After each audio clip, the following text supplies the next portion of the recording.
მე-15 კანონი, რაც ეხება მტრის ბოლომდე განადგურებას, ძალიან რთული ასახსნელია, განსაკუთრებით იმ ღირებულებების ფონზე, რაც მაქვს და ასევე იმ კანონმდებლობის ფარგლებში, რაც გვაქვს თანამედროვე ადამიანებს, რადგან ავტორს მაგალითებად მოყვანილი აქვს უფრო ანტიკური ეპოქის, ესე ვთქვათ, მაგალითები, სადაც მკვლელობა და განადგურება მეტნაკლებად დაშვებული იყო და რაღაცნაირად ჩემებური განმარტება მივეცი, ვინ და რა შეიძლება იგულისხმებოდეს მტერში დღევანდელ დღეს და ასევე რა მეთოდები არსებობს თანამედროვე ადამიანებისთვის, როგორც განადგურების ალტერნატივა და დარწმუნებული ვარ, რომ ძალიან საინტერესო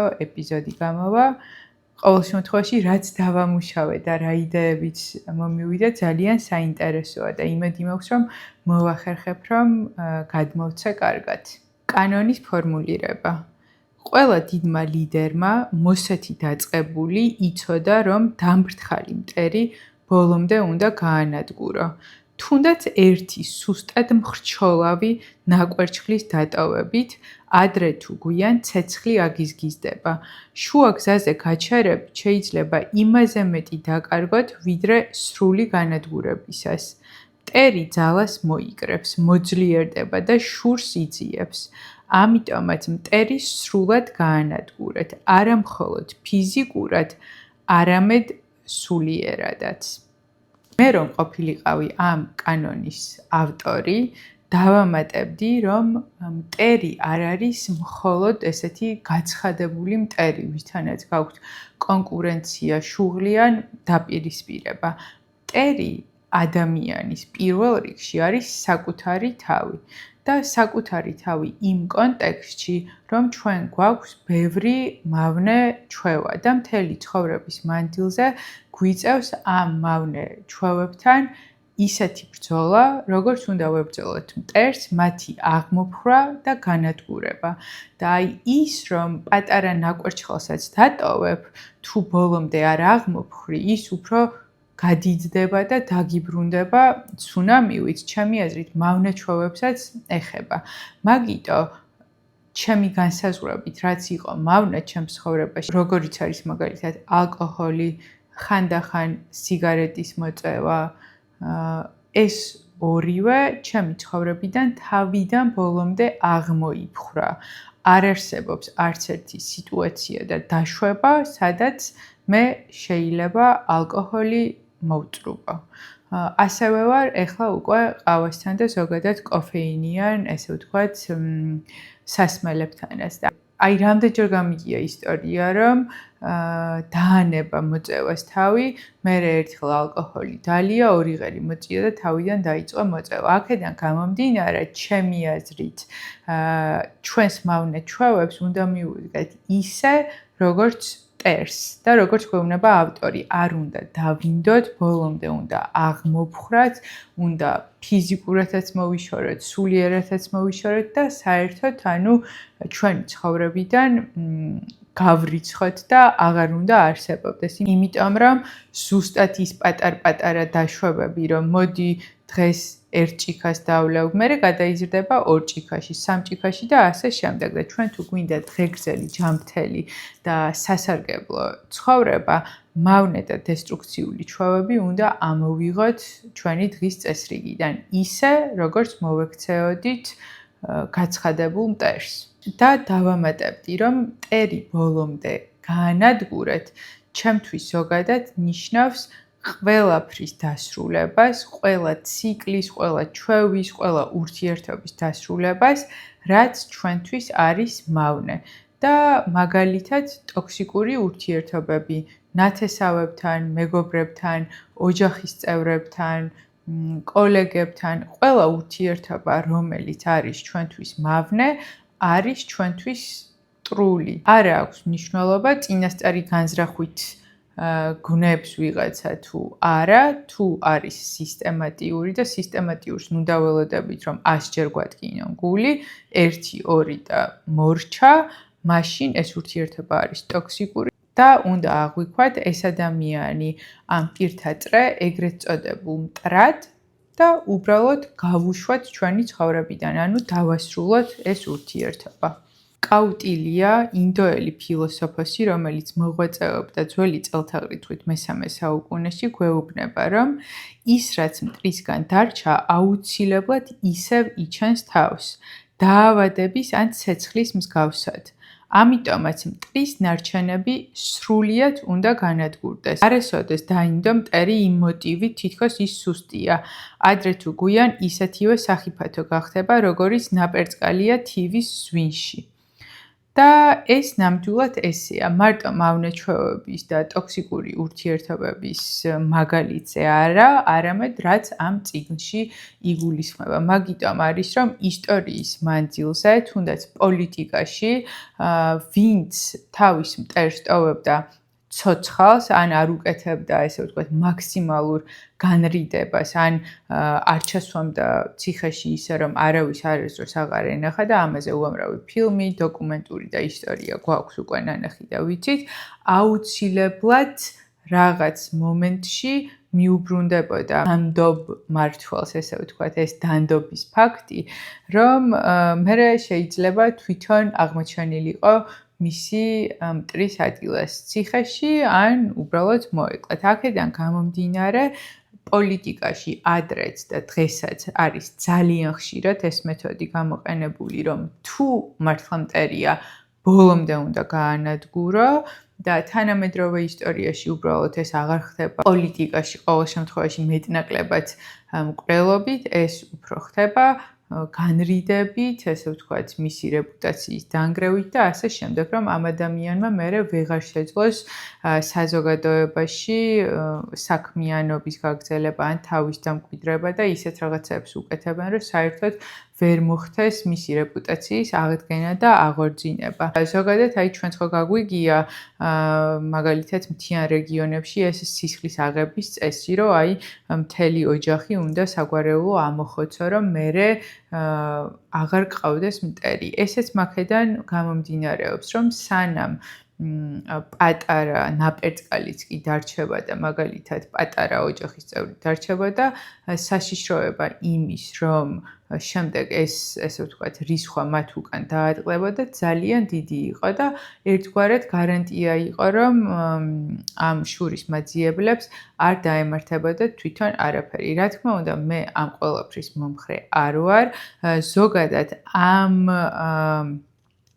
კანონის მომხრე ვარ ტოქსიკურ ურთიერთობებში და მავნეჩვევებთან მიმართებაში, რაც შეეხება ნამდვილ მტერს, მაგალითად სამსახურში თუ ვინმე გეკონკურენტებათ, განადგურება შეიძლება იყოს ის, რომ მაგალითად სამსახურიდან გააშვებინოთ, ან მისი დაწინაურება შეაჩეროთ, ან მაგალითად თუ შეცდომა დაუშვა, ეს შეცდომა გამოიყენოთ თქვენი კეთილდღეობისთვის, მაგრამ გააჩნია, რა თქმა უნდა, სიტუაციას, მდგომარეობას, რამდენად დაგიშავათ ამ ადამიანმა, რამდენად რეალურად აქვს ძალა და ძალაუფლება, რომ დაგიშავოთ და თქვენ რას მიიღებთ ამის შედეგად. თუმცა, ჩემს კარიერაში მახსენდება ერთი მაგალითი, როდესაც ძალიან კარგი იქნებოდა, რომ ეგრეთ წოდებული ჩემი მტრისთვის, მაგრამ კორპორატიულ ენაზე კონკურენტისთვის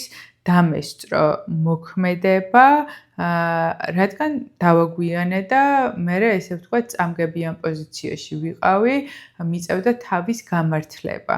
და როდესაც შენ იცი, რომ მტერი უკვე ემზადება, რომ თავს დაკესხას, ჯობს რომ პირველი შენ იყო და მე არ გადახვიდე ამ თავის გამართლების რეჟიმში. ყოველ შემთხვევაში, ჩემო პრაქტიკამ ეს მასწავლა. და აქ არის მაგალითი ჩინეთის ერთმა მხედარ მთავარმა, როგორ, ესე ვთქვათ, დაამარცხა იმპერატორი და მოკლა, იმიტომ რომ რეალურად ამ იმპერატორს, როცა ჰქონდა შანსი ის გაენადგურებინა, არ გაანადგურა და ძველი ურთიერთობის ხათრით, ესე ვთქვათ, დაინდო.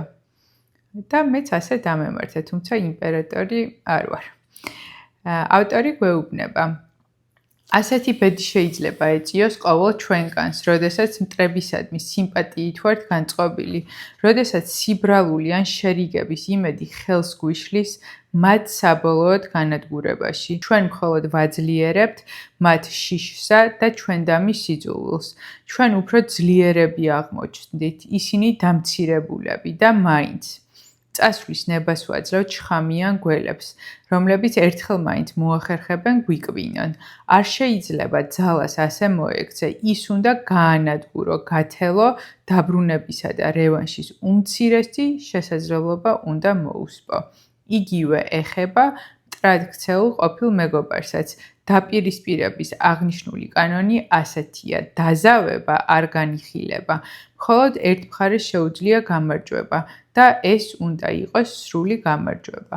მოდი უფრო მეც მოვყვები ამ ჩემ სამსახურეობრივ სიტუაციაზე.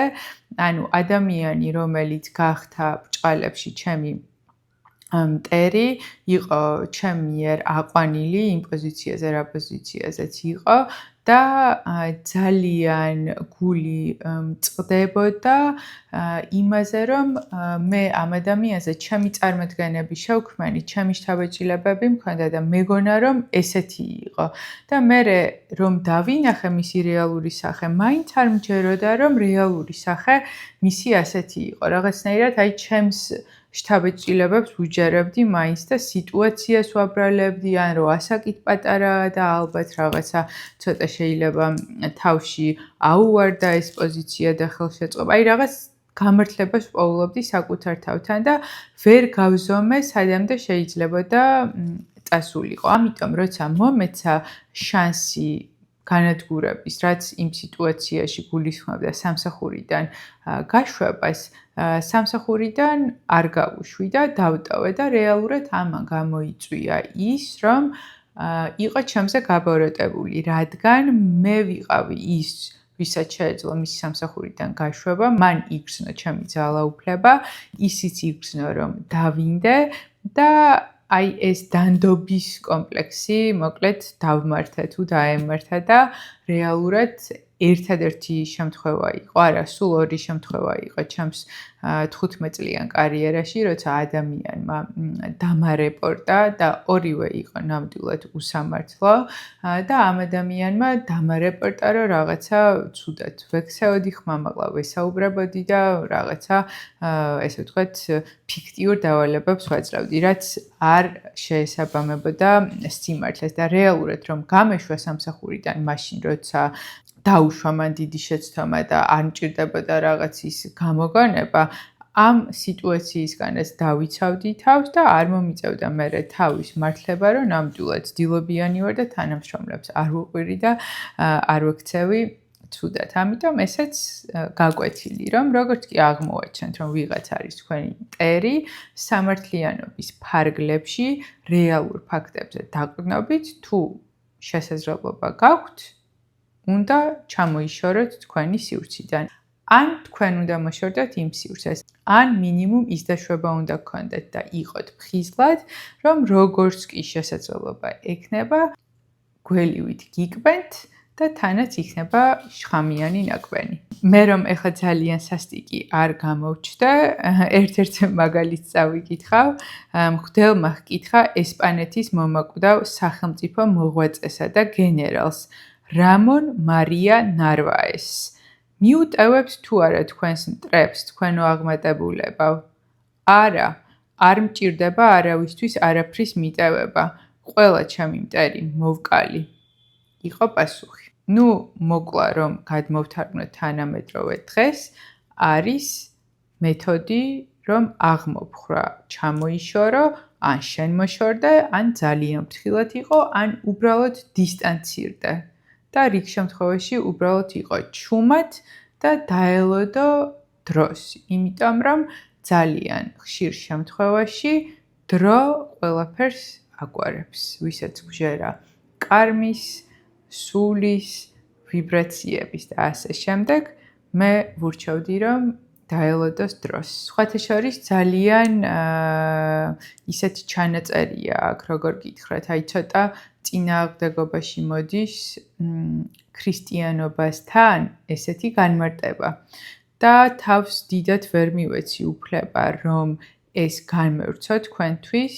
დარწმუნებული ვარ, რომ ჩემს გამომწერებში არიან ადამიანები, ვინც უკეთ ერკვევიან ამ საკითხში, ვიდრე მე და ძალიან გამიხარდება თუ მომწერთ აქვე კომენტარებში, რას ფიქრობთ ამ ჩანაწერზე, ან თუ არ გინდათ, რომ საჯაროდ მომწეროთ, აქეთ ან აქეთ Instagram-ს დავურთავ და Instagram-ზე მომწერეთ პირადში.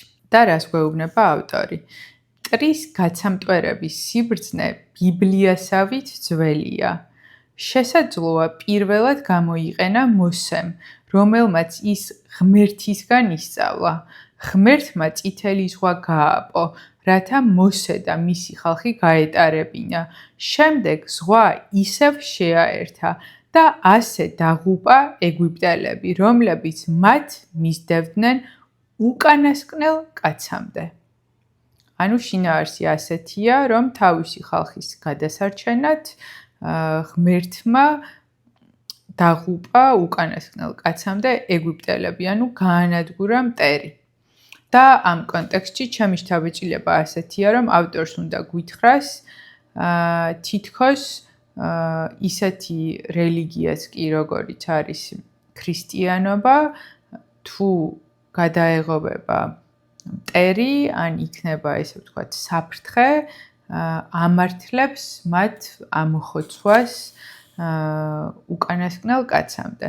ჯვაროსნული ლაშქრობები, ეს ისტორიები მეტნაკლებად ყველამ ვიცით, უბრალოდ აი ამ კონკრეტულ ჩანაწერზე ძალიან საინტერესო იქნება ჩემთვის თითოეული თქვენგანის აზრი და ძალიან გთხოვთ, რომ გამიზიაროთ.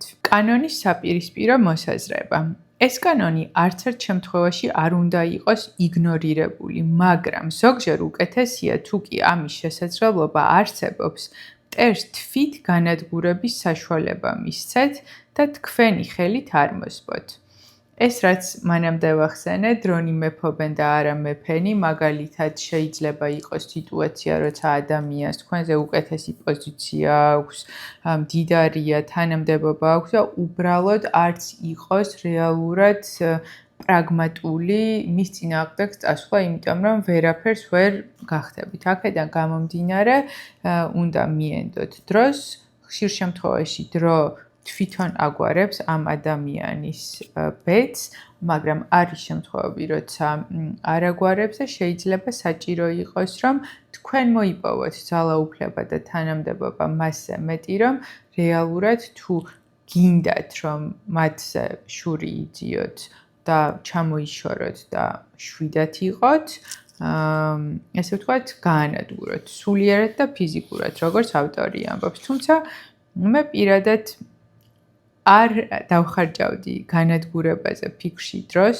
საკუთარ თავს განვავითარებდი და დანარჩენს დროს და კარმას მივანდავდი. და ნამდვილად ჩემთვის ხშირად ყველაზე დიდი გამარჯვება არის სიტუაციის გაშვება, საკუთარი თავის პატიება, იმ ადამიანის პატიება, ვინც გვაწყენინა, ან ადამიანების და უბრალოდ დავიწყება და რაღაცნაირად თავისუფლად და მსუბუქად ცხოვრება. თუმცა ეს კანონი დღევანდელ დღეს ჩემი აზრით ისეთი აქტუალურია, როგორიც იყო მე-15 საუკუნეში, ქრისტეს შობამდე მე-6 საუკუნეში და ასე შემდეგ. ძალიან აქტუალურია, რომ ადამიანი იმისთვის, რომ თვითონ იყოს მშვიდად, ანადგურებს თავის კონკურენტს, მტერს და ასე შემდეგ. ხანდახან მეგობრებსაც კი ანადგურებენ და არა მარტო მტრებს, რადგან რეალურად არის ბევრი შემთხვევა, როცა მეგობრებს ან მეგობარს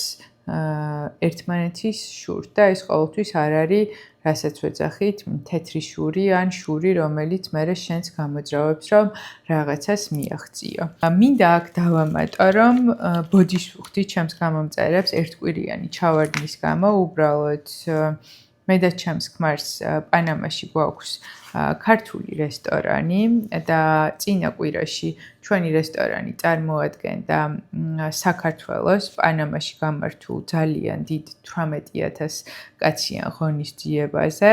ამ ღონისძიებასთან დაკავშირებით ეპიზოდს დავდებთ ჩვენს საერთო არხზე, აქ ან აქ მიუთითებთ ამ არხს, შეგიძლიათ ეგეც გამოიწეროთ და მათ ნახოთ და ამ ვიდეოს ნახვიდან შემდეგ კვირებში აღარ იქნება ჩავარდნები. ძალიან დიდი მადლობა და დროებით.